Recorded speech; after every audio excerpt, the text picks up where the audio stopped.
Conta um pouco como funciona um fundo na prática, né?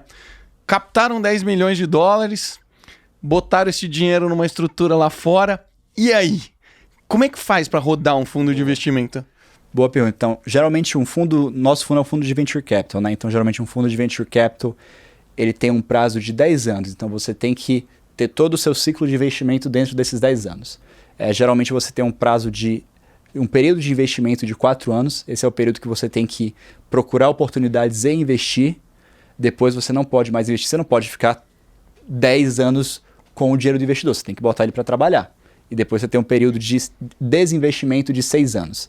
Então, durante os próximos 6 anos, as startups vão ter algum evento de liquidez, elas vão ser vendidas, elas vão passar por um IPO e você vai ser desinvestido. Então, geralmente, um fundo de Venture Capital tem esse ciclo de vida de 10 anos e a gente tem que investir nesses primeiros 4 para depois desinvestir nesses 6, certo? E aí, como é que você fatia, assim? Vocês levantaram 10 milhões de dólares.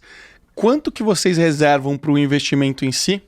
Quanto que vocês reservam para follow-on? E como que define o ticket, né? Porque se vocês investem em 50 mil, o ticket médio entre 50 e 10 mil, em 100 mil, quantas startups isso dá? Isso é muito, isso é pouco? Boa. Como é que vocês fazem essas contas? Aí isso depende muito da tese de cada fundo. Isso é uma discussão super válida. Por exemplo, quanto do seu capital levantado você tem que investir em primeiros cheques, que são aquela primeira vez que você investe, quanto por cento do seu capital você tem que investir nos follow-ons, que é quando você continua investindo numa empresa que você já investiu anteriormente. Então, tem fundos que reservam 50% para primeiro cheque, 50% para follow-ons. A gente especificamente reservou algo como 80% para primeiros cheques e 20% para follow-ons. A gente gosta de entrar super cedo, tentar achar as oportunidades super cedo com um risco maior, mas também tem uma maior possibilidade de retorno e pegar esse primeiro salto de retorno entre a rodada seed e as rodadas futuras, para poder... E aí, daí vir o grande volume dos nossos retornos, né?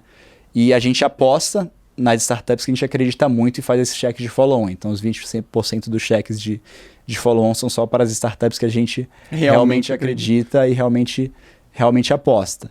Então, é muito uma construção de tese. Em relação ao tamanho de cheque, a gente definiu mais para ser um cheque que não vá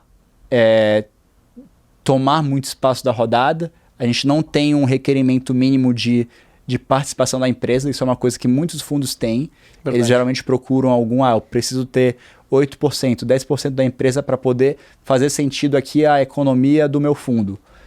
A gente falou, cara, não, a gente vai sempre investir cheque de 50 a 100 mil e daí vai apostar nas que a gente realmente acredita, para poder não ter esse problema da competição com outros fundos e não perder oportunidades por causa de algum requerimento de participação, esse tipo de coisa. Então, pro nosso exemplo funcionou assim, mas como eu falei, depende muito da tese de cada fundo e do que eles acreditam.